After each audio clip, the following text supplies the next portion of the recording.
As we've already noted, the religion created in Babylon by Nimrod and Semiramis is known as the Mystery Religion, or simply the Mysteries. At its core, it was an inverted retelling of the fall of man in Genesis. In the biblical account of the incident, the serpent caused Adam and Eve to sin against God by suggesting they eat the fruit from the tree of knowledge. Because they acted in disobedience to God, who had specifically told them not to eat from that tree, sin entered into the human race, and all the misery, disease, and tragedy that makes up human history stems from that moment. In the Babylonian inversion of this event, however, the serpent is portrayed as the real good God. He was worshipped for opening the eyes of men and for infusing the woman with his passion and lust. He was seen as a liberator and an enlightener. To them, he illuminated the minds of mankind by revealing to them the secret knowledge that God had tried to keep from them. Look again at the all-seeing eye. Notice that it has rays of light emanating from it. This represents the illuminating secret knowledge that he claims to offer, the secret serpent knowledge that could provide mankind with their own salvation and which would see them become gods. That is why the religion is called the Mysteries, because it claims to harbor the secret knowledge that was offered to Adam and Eve in the Garden of Eden.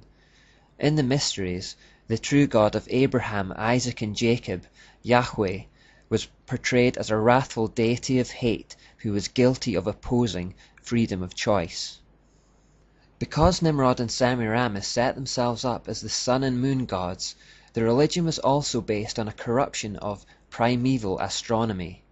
It was believed by Noah's righteous ancestors that the stars told the story of Satan's rebellion against God in heaven, his fall, subversion of mankind, the promise of a Messiah who would suffer and die to lift the curse of sin and then be installed as Lord of creation and conqueror of Satan. These stories were widely known amongst the people of the time.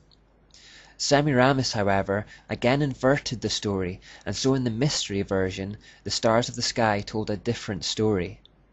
In the Babylonian version, Satan was depicted as the rightful lord of the universe, whose throne had only temporarily been usurped by God.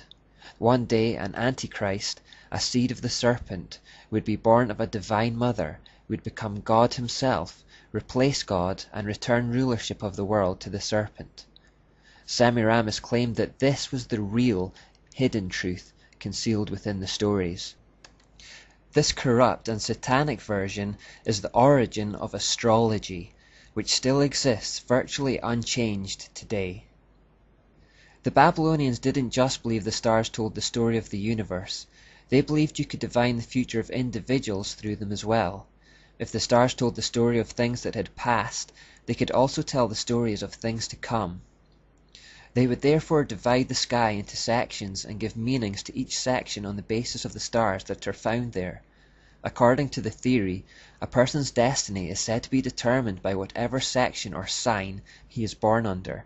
This is the origin of horoscopes. In times to come, astrology would pass to the empire of ancient Egypt, which is the place we most associate with pyramids today. The sacred mountain pyramids were constructed with certain mathematical relationships to the stars. The Sphinx also has astrological significance. It has the head of a woman, symbolizing Virgo, the Virgin, and the body of a lion, symbolizing Leo. Virgo is the first sign of the zodiac, and Leo is the last, so the Sphinx, which literally means joining in Greek, is the meeting point of the zodiac, indicating that the Egyptian priests believed Egypt was the center of the universe. By the time Moses led the Jews out of Egypt in Exodus, astrology had also infected the population in Canaan, which was the land that they were headed towards. Hence, some of the strictest warnings in the Bible against astrology date from this period, such as in Leviticus 19:31 and Deuteronomy 18. The biblical denunciations of astrology identify the practice with demonism or Satanism, in the sense that Satan and his hosts were actually being worshipped in the guise of the signs, planets, and stars. And as mentioned previously, the leading lights of the sky, sun and moon, were worshipped in the form of Nimrod and Semiramis. Very significantly, a third leading light was identified in the sky that was 23 times more luminous than the sun, and therefore was considered to be the most important star in the sky. This star is known as the Dog Star, Sirius, or the Morning Star, because it's still visible even in the morning light. Remember in Isaiah 14:12, Lucifer is referred to as that name.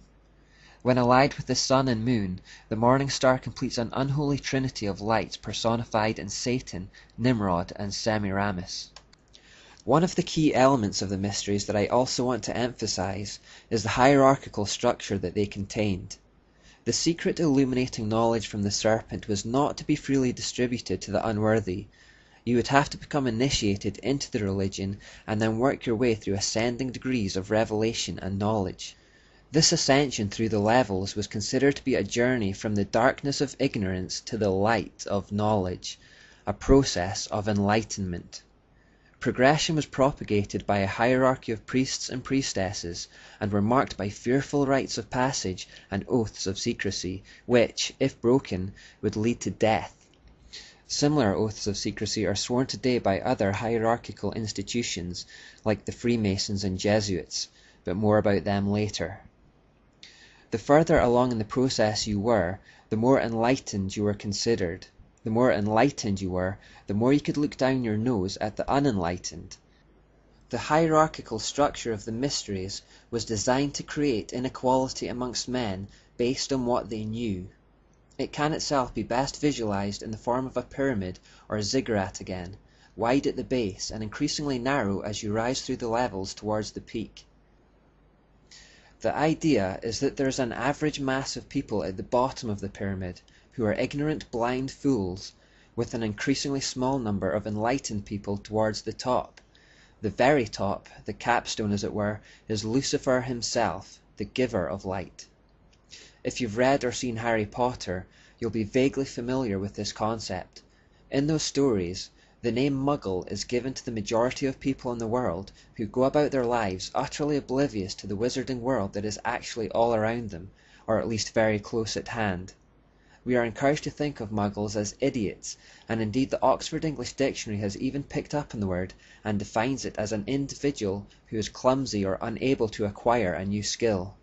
Those who were born into a Muggle family but have been awakened to wizardry are called mudbloods, i.e. half-bloods, and this places you on a higher position than a Muggle, but a lower position to those who have centuries of pure wizardry in their ancestry.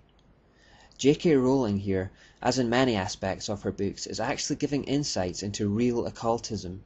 The word occult means hidden or concealed, and it is the modern name by which the ideas of the mysteries have come to be known today.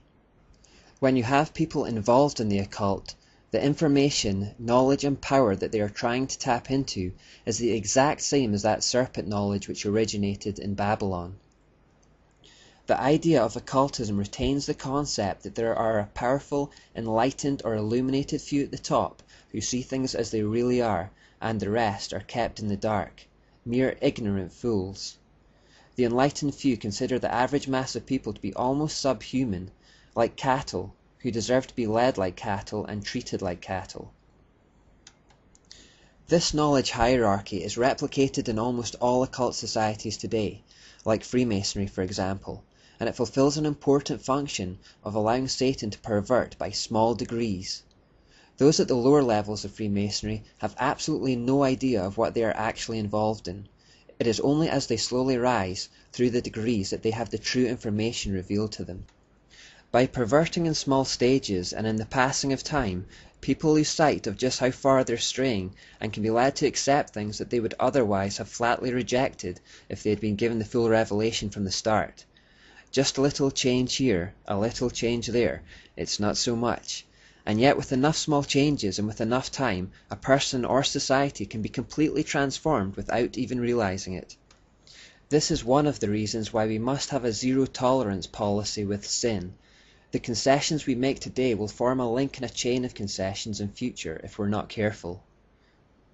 This kind of system that needs to keep knowledge concealed from the masses, by its very nature, necessitates the use of symbolism, gestures, monuments, secret words and signs, to ensure that those in the dark are kept in the dark. That's why the occult makes heavy use of these devices. They use symbols that are packed with meaning for the initiated, but which mean absolutely nothing to the average man. By using symbols, information can be communicated by being hidden in plain sight. That is, they are in the open air for all to see, but they are not recognized or interpreted by the average person.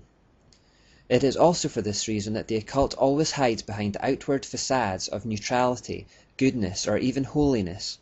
I mentioned this earlier, but don't expect evil to have an obvious outward appearance of evil. That's not how Satan wins people to himself. More often than not, he disguises himself as an angel of light to seduce, which is why discernment becomes one of our most important tools in these last days. It is also for the same reason that dual meanings are prevalent in the occult world. Wherever there is a dark infernal truth to be communicated, there is almost always a false but light and seemingly good cover story. The public are given the false cover story in order to keep the dark truth concealed. The initiated and the enlightened only are aware of the true meanings. By using the system of doublespeak and deception, occultists can speak a sentence containing words which mean something to fellow occultists, but which mean something very different to the average person. Bernie Taupin, Elton John's lyricist, is reported to have once said that he never wrote a single song that wasn't written in this doublespeak. The average listener hears Elton John's lyrics and either doesn't discern a message at all or thinks they discern a light and wholesome one, while in reality they are telling quite a different message to the initiated. Closely related to this concept is the idea that light and darkness emanate from the same source. Nimrod and Semiramis were the sun and the moon, the leading lights of the day and night, but they were two separate manifestations of the same source, Satan. So the idea is that there is one force which has a light masculine side and a dark feminine side. If you've seen Star Wars, you'll be familiar with this concept. The force is considered neutral, but can be used for good or evil. Or what about the Wizard of Oz, where it's explained that there can be good witches or bad witches? This is key to occultism. The power is neutral, it's how you use it that counts. And speaking of songs with double meanings, Bernie Taupin also of course wrote the lyrics to a Wizard of Oz related song, Goodbye Yellow Brick Road. The Wizard of Oz has an occult message that we'll get to later. But these are themes that have infiltrated our culture, and these are some of the key telltale signs of satanic mystery religion. Look out for them as we continue our journey. A final feature of the mysteries was its absolute obsession with sex, and this is again something that carries on into modern occultism. Because of Semiramis' history as a brothel keeper, we should be unsurprised to find sexual perversion playing a huge role in her religion, and that indeed is what we do find. Worship of both male and female regenerative parts, but particularly the male phallus, played a key role. There was ritualistic sensual dancing, sacred prostitution and sodomy with male and female prostitutes. Sex was seen as an act of worship and was encouraged in all its most perverted forms. The religion was also notable for its vicious blood rituals, where animals and children were brutally sacrificed. Because sex was involved in the worship, unwanted babies often resulted, and they were sacrificed on the altar of this depraved system. The religion also involved the use of magic, conjuring, channeling and sorcery. In fact, the worship in the religion involved the most vile and evil forms of immorality imaginable.